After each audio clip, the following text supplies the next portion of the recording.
बिस्मिल्लाहिर्रहमानिर्रहीम। अस्सलाम वालेकुम नाज़रीन, मैं हूँ आसिम नसीर और आप देख रहे हैं हमारा डिजिटल चैनल आसिम सीरीज। नाज़रीन, हमारे साथ मौजूद हैं मशहूर मारूफ एस्ट्रोलॉजर न्यूमरोलॉजिस्ट मलिक महबूब साहब। अस्सलाम वालेकुम मलिक साहब, क्या हाल है, कैसे हैं आप?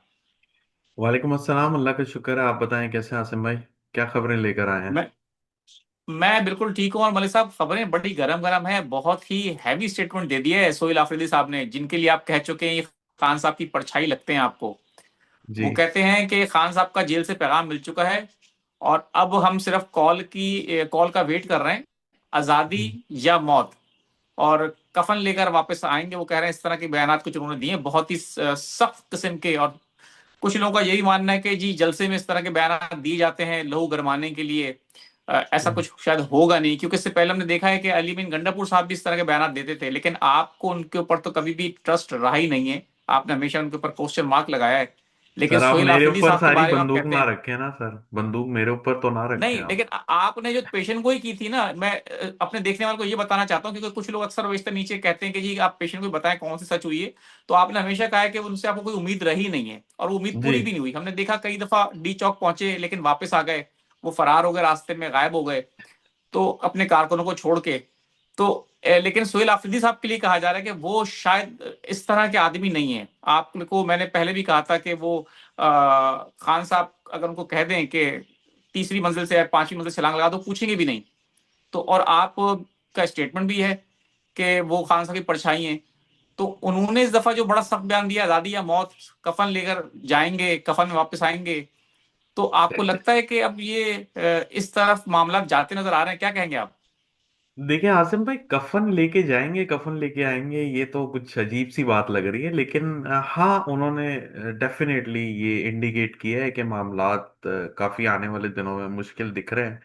और अगर हम एस्ट्रोलॉजिकली बात करें तो ऐसे ही हालात बने हुए हैं। और मैंने आपको रेफरेंस भी दिया है कि राहु जिस नक्षत्र में जाके पाकिस्तान के लिए अनकंफर्टेबल होता है, वो नक्षत्र में एंटर हो चुका है 25 नवंबर से।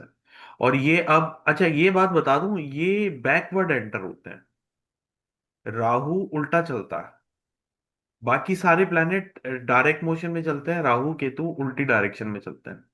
तो ये 30 डिग्री, 29, 28, 27 इस तरह से चलते हैं। तो ये अभी एंटर हुआ है तो ये पिछली डिग्रीज में जा रहा है। और ये जब आगे आगे आने वाले दिनों में मार्स के साथ ट्राइन में आएगा तो प्रॉब्लम ज्यादा बढ़ेंगी।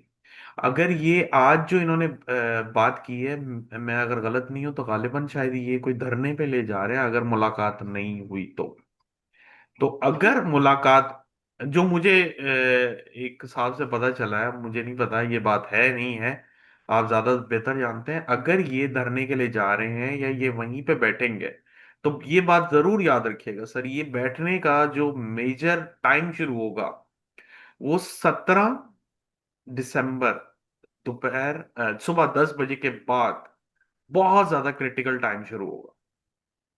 अगर ये आज से बैठते हैं तो मतलब December 17, 2025, 10 बजे के बाद ये ऐसा एक टाइम है जहां पे क्रिटिकल सिचुएशन पाकिस्तान में ओवरऑल देखने को मिल सकती है अगर ये धरने पे बैठ जाते हैं।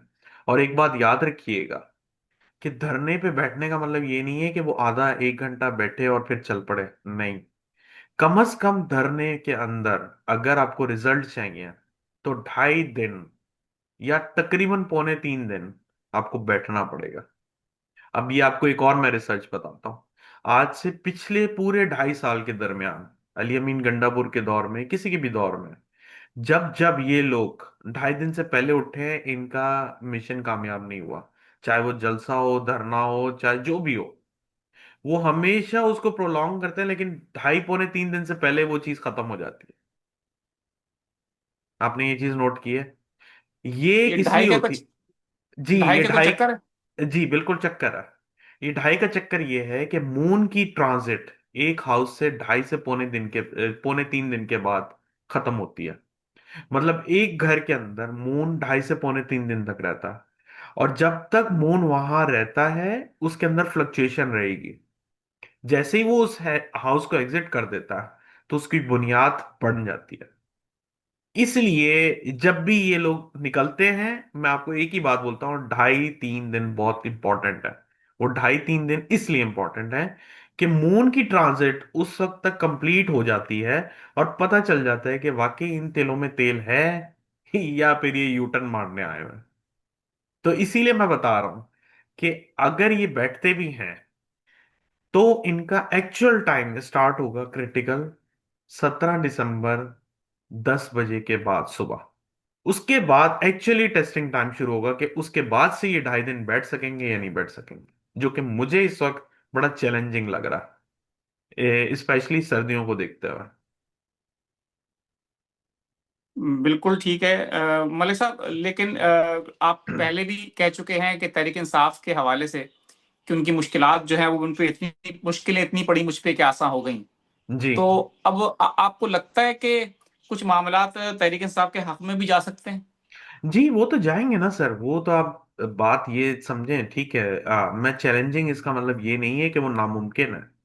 मैं इसलिए चैलेंजिंग बोल रहा हूं कि आज से जितने भी 2.5 साल पहले दिखते हुए आए हैं आप इवेंट्स, धरने जलसे जो भी इन्होंने किए हैं, वो अल्टीमेटली 2.5 दिन के अंदर जो है डिसॉल्व हो जाते हैं और कंक्लूड होके वो फिर यू टर्न मार देते हैं। अब जो तहरीक इंसाफ का टाइम शुरू हुआ है 28 नवंबर के बाद, इसके इसके अंदर ये बाउंस बैक करेगी। चैलेंजिंग का मतलब ये नहीं है कि ये लोग इस चीज को कर नहीं पाएंगे, इसका मतलब ये है, चैलेंजिंग का कहने का मकसद ये है, टाइम, इवेंट, प्लानिटरी एस्पेक्ट्स और वेदर सिचुएशन को देख के मुझे ये चैलेंजिंग लग रही है। मैं मना नहीं कर रहा हूं, मैं ये नहीं कह रहा हूं कि ये हो नहीं सकता, लेकिन हालात जो हैं वो ऐसे लग रहे हैं कि इनके लिए चैलेंजेस ज्यादा हैं। बट पीटीआई बाउंस बैक कर चुकी है सर, इनको बहुत फायदे होंगे, आप देखेंगे। चलें, ठीक है, हम देखते हैं कि अब होता क्या है। कुछ सवालात और भी हैं, लेकिन मैं चाहता हूं कि आपकी भी मसरूफियत बहुत रही, आप बहुत जी। थके हुए हैं। मैं आपको मजीद और नहीं थकाना चाहता, आपसे मजीद नहीं। वक्त लेंगे, आपसे मजीद बातें करेंगे, लेकिन कुछ लोगों के सवालात ले लेता हूं मैं। जी।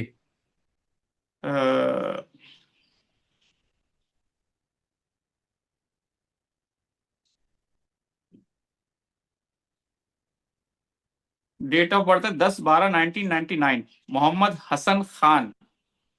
जी। उनका सवाल ये है कि सर मुझे स्टडी और जॉब के बारे में काइंडली गाइड कर दें। I am currently doing bachelor in physics. यार समझ में इसलिए नहीं आ रहा, मुझे ऐसा लग रहा है कि आप बाहर चले जाओगे अगले साल। थोड़ा सा सरप्राइजिंग नजर आया है, तो अगर आपके पास मौका मिले तो उसको अवेल करिएगा। मोहम्मद नाम है, 27/8/1989। According to numerology I want to know how my next year will be in term of finance. वो पूछना चाहते हैं अच्छा। कि फाइनेंशियली नेक्स्ट ईयर कैसा होगा उनके लिए। जबरदस्त होगा, लेकिन आफ्टर अगस्त 2026 बहुत अच्छा रहेगा। खलीलुर रहमान अवान साहब हैं, 6 सितंबर 1968। वो पूछ रहे हैं फाइनेंशियल फाइनेंशियल कंडीशन बहुत ज्यादा खराब हैं, प्लीज बता दें कुछ फाइनेंशियल कंडीशंस के हवाले से।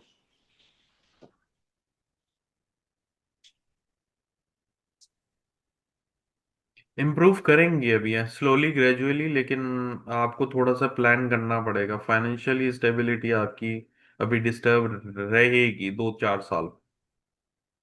अफशीन नाम है इनका, 29 जनवरी 1987। और वो भी यही पूछ रही है फाइनेंशियल कंडीशंस के हवाले से।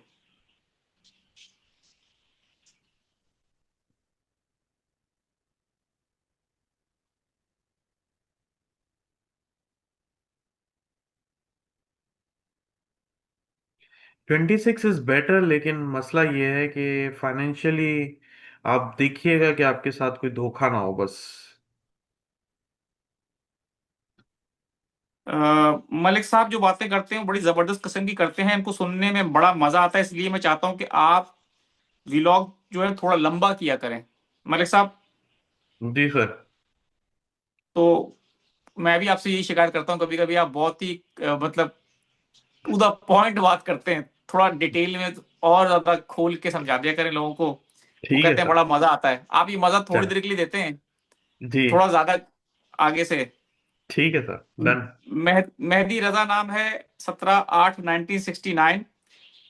मेरा जायचा भी पूछिएगा, जायचा तो इतनी जल्दी नहीं बन सकता। अब ये क्या पूछिएगा ये समझ में नहीं आया, लेकिन चलिए इनके ये फ्यूचर के बारे में बता दें थोड़ा। अच्छा चल रहा है टाइम, लेकिन 2026 के अगस्त के बाद मामला जरा खराब होंगे। Be careful.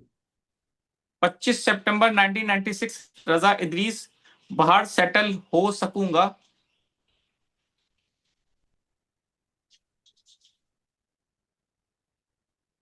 6 सितंबर 1996 जी हो जाएंगे, लेकिन अभी टाइम नहीं चल रहा बाहर जाने का, अभी तो स्ट्रगल का टाइम चल रहा है, थोड़ा मेहनत नजर आ रही है ज्यादा।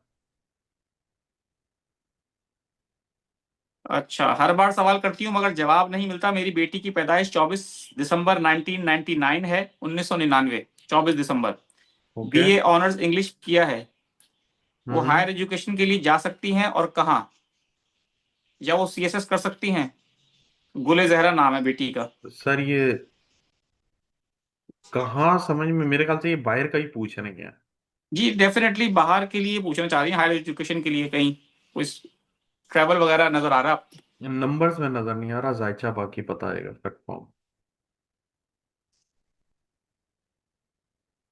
चलें, जी सर। ठीक है मलिक साहब, बहुत बहुत शुक्रिया हमें वक्त देने के लिए। नाज़रीन, जहां हमारे दिलों का वक्त खत्म हुआ, मुझे और मलिक महबूब साहब को दें इजाजत। आखिर में हमारा वही पैगाम है, मुस्कुराएं, प्यार बांटें और अपने आसपास के लोगों का ख्याल रखें। अल्लाह हाफिज।